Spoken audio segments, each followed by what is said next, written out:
personal information online. We have passwords for everything. So tonight we're talking about keeping your passwords safe. Yeah, thankfully there are apps for that. We have our own personal app here. Phil Gerbyshak, founder of Milwaukee. Phil, thanks a lot for coming in. My pleasure. And let's talk a little bit about what makes a good password. Well, a good password is something that somebody else isn't going to guess. It doesn't contain your name, your dog's name, your spouse's name, your kid's name, your city name, and it has a mixture of letters and capital letters and numbers and symbols. And it's something that's more than 8 characters. More than 8. In other words, it's something we can't remember.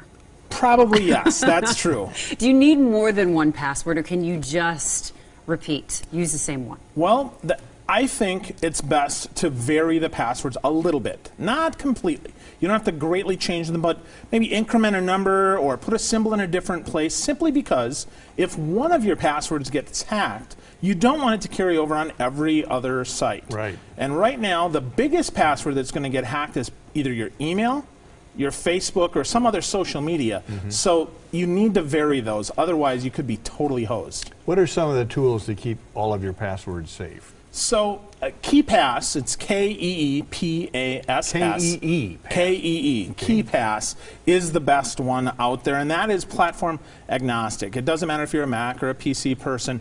That's probably the best one for your home computing use.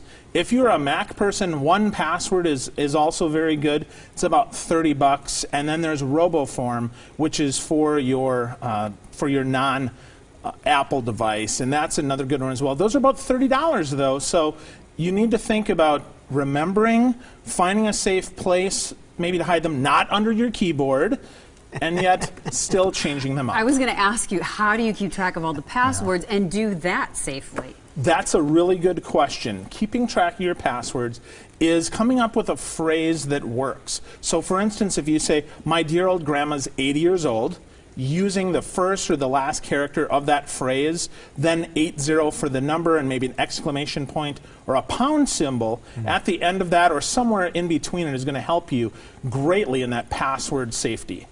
Courtney, Courtney, Courtney, exclamation mark. We are in a password world. We are, and we have to take care of them because ultimately that's our financial information, that's our personal email, and a lot of privacy, so it's important to take that very seriously. Phil, thanks a lot, as always, for coming in. Phil Gerbyshak, Milwaukee Social Media, and we appreciate your insights. It's my pleasure.